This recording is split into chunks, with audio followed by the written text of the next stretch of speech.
Hey folks, it is the middle of September. Hey Pen. Oh Penny. We have just had our first frost.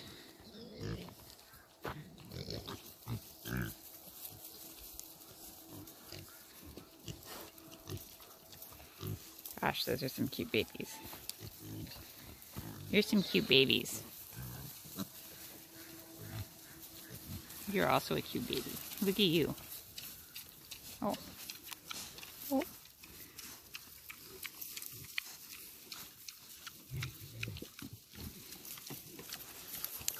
Always go for the shoes. You always go for the shoes, babies.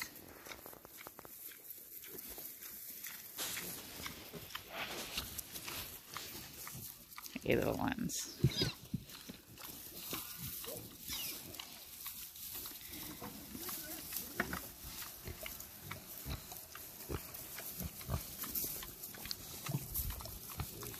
Oh, you have such cute noses. They feel so cute. No, you can't eat me. Hey, Pen, are these yours? Some of them are definitely hers. You guys aren't babies anymore.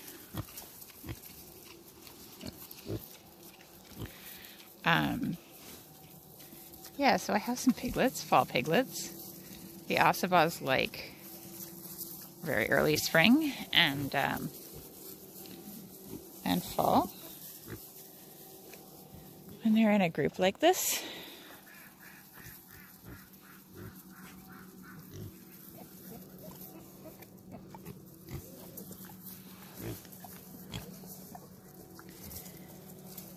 A lot of males in this one.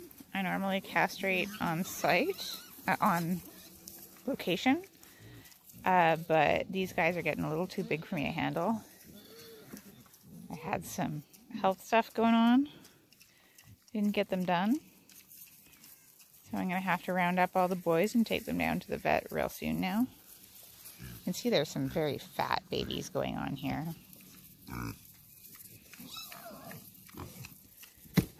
That one's just so, you're pretty, mister. He's pretty. Yeah. Oh, gosh. It's like being in a, putting your fingers in an aquarium and a fish nibble at you. That's what it feels like. That's my leg. Hey, don't do that. If you do that, I'll pet you. I'll pet you. You're silly. So, yeah, I got a bunch of babies on the ground right now. The youngest ones are hooligans. Hooligan is out of Rapunzel. The second youngest ones are Pennies, who was the orange one that greeted us at the beginning of this video. And the older of the babies, like those guys, are Black Chunks, who is out of Sparky.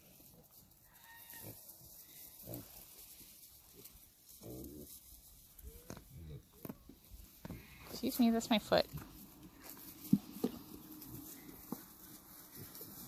So they're all doing a good job of putting out milk.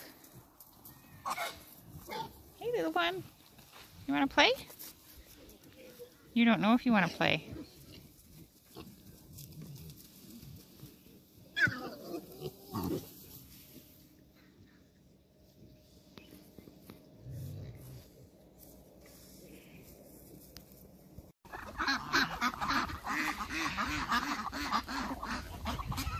Part of first frost is the birds fattening up for winter.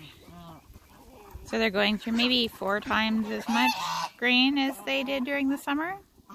the geese are just packing it on so that they can survive through our winters. Hi, Mama. There's Mama Duck. And there's 4 of her 5 little ducklings. And then Mama Duck being Snowblower Duck right there. And then most of the ducks that are hanging out that you see around that are not black and white or brown and white are her babies from this spring or her grandkids from this spring.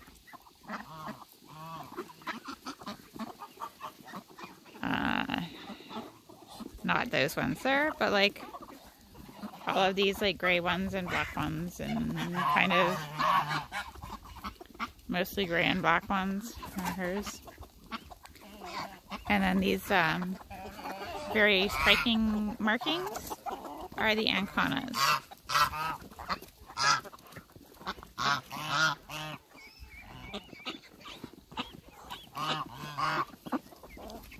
But yeah, they're just going through it. And there's a bear around right now, so I can't leave too much food out overnight for them. It just draws the bear in. Hey, Missy.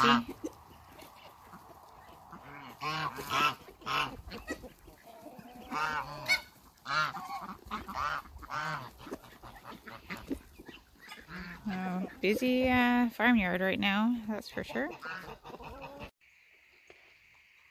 So like I said, last night was the first frost.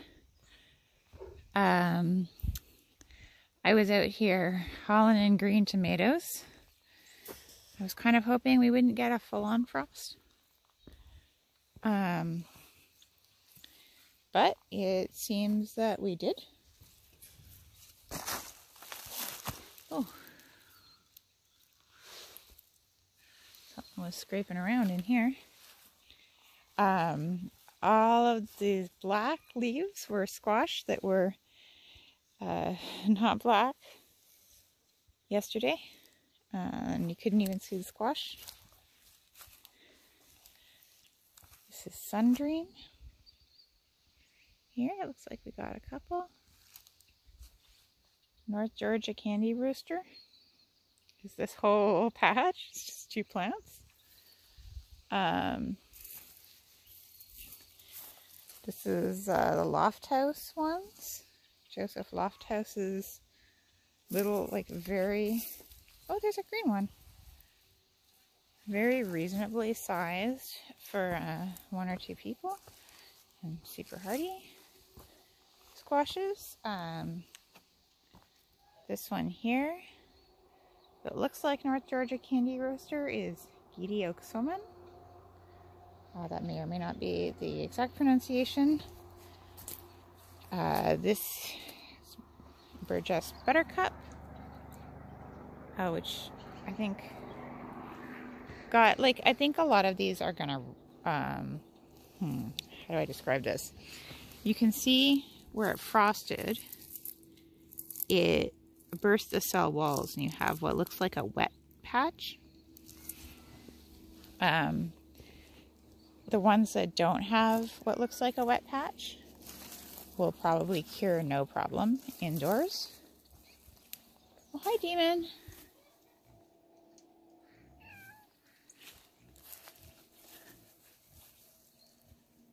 Oh, we're playing. The ones that have what looks like a wet patch on them might not cure well indoors. Probably have to eat them first, if nothing else. Let's see. This is a tomato trial. So I took out these 2 rows fully yesterday and got most of this one. So the first row was, first one and this one were like alphabetical, the actual trial, and the middle row here was the, with no flags, was the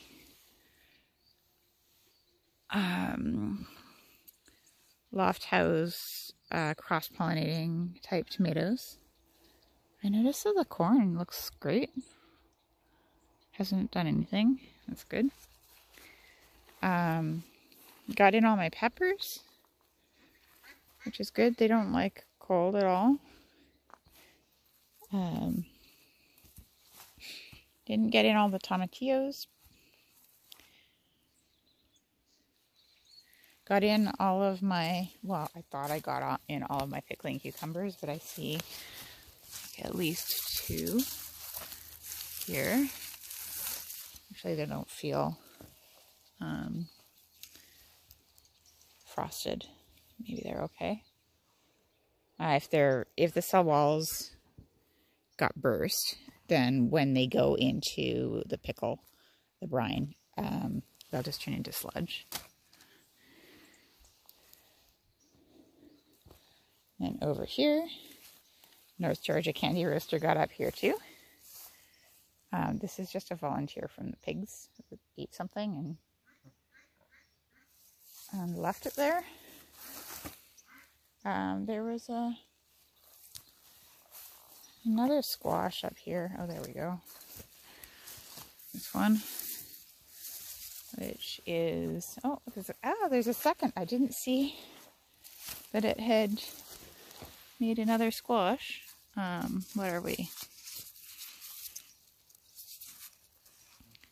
Sweetmeat. So that's nice. I have no idea how ripe they are, but we'll see. Oh, shit. This is tomatoes that I thought I had brought in last night. Apparently they hung out here and got frosted. They don't look too bad. We'll see if maybe they'll ripen, maybe they won't. The beans, which I didn't have time to get in. Hey, demon.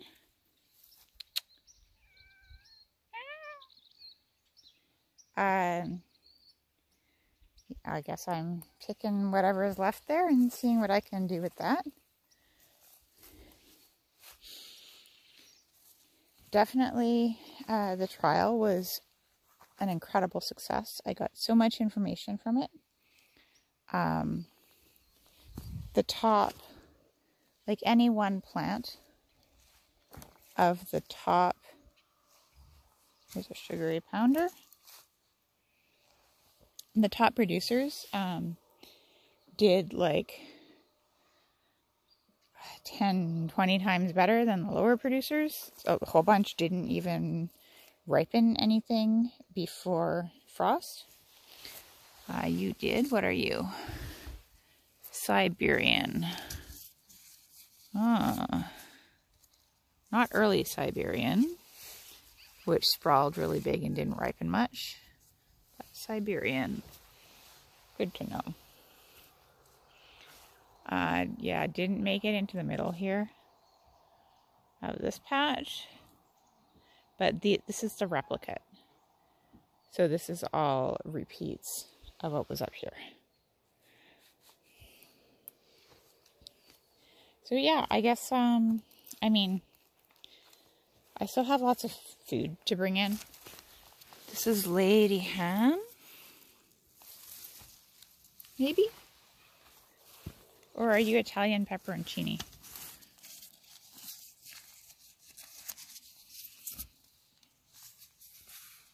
Italian pepperoncini did really well. They're not my favorite pepper, but they do really well.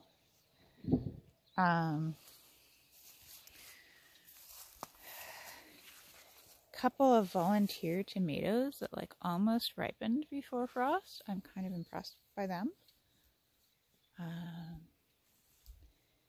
Thought I had some more peppers up in this weed patch, but I don't see them.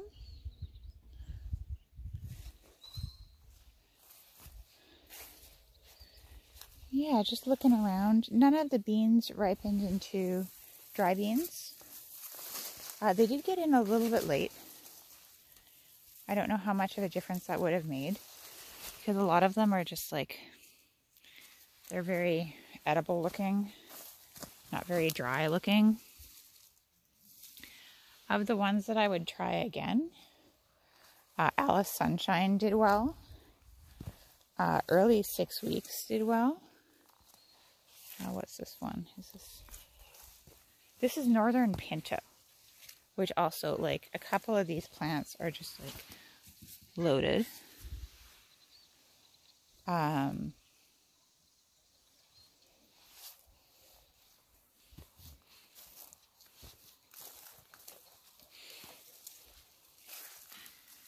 Such a good year. So we've got something here. Oh, those are trying to dry. What are you? Yellow 6 weeks. Oh yeah, yellow 6 weeks was good right out the gate. These guys. Oh wow, that's loaded as well. Oh, some of these maybe, if I pull that, do you think, if I pull the whole plant? What are you? Oh, you're not actually the Grex. Oh, what happened? Something happened. The Grex didn't sprout right. Shoot. I'll have to consult my notes, and hopefully I wrote notes down. Anyhow, lots of lots of work ahead of me. I need to get all this stuff in and process it into food that I'll keep for more than a week or two, because there's a lot more than I can eat in the next week or two. And then pull the corn in, and then let the pigs down in here, and they'll eat everything, more or less. Hey, Pen. You're all very cute. Yes, even you. Even you, Mama.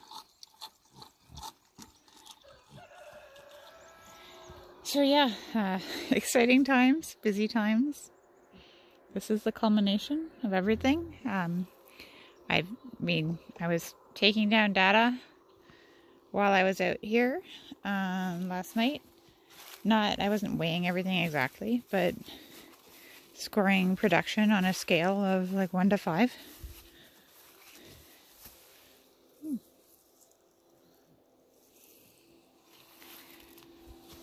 That's a volunteer. And now I get to pickle beans and pickle pickles and find places. I have so many crates in my house of green tomatoes just sitting around, and they need to all kind of go into better places. And then I need to find places for the squash. And, oh, what are we? Wheat Glacier. Moravsky Div, gotcha. Oh, what's this? This is like a big pumpkin looking one. It's actually very pretty. It looks like it goes back to Big Hill. Oh. I was specifically looking at Big Hill and didn't think I had got much from it. And what's this? This is very productive. Native Sun. Oh yes, the Native Sun here is quite an early yellow tomato. So some of these are probably pretty close to being ripe. And then Northern Ruby Paste. These ones right here are Northern Ruby Paste. So they're more of a Roma shape.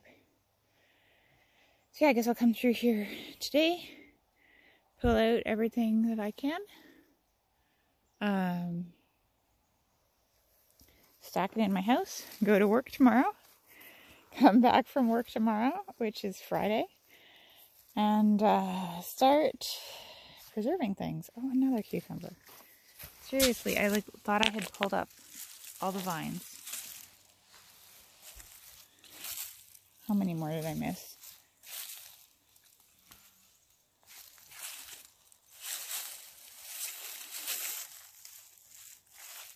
Just 3? Okay. This was a very good row length for me. For cucumbers, I got pretty much the right amount for my household.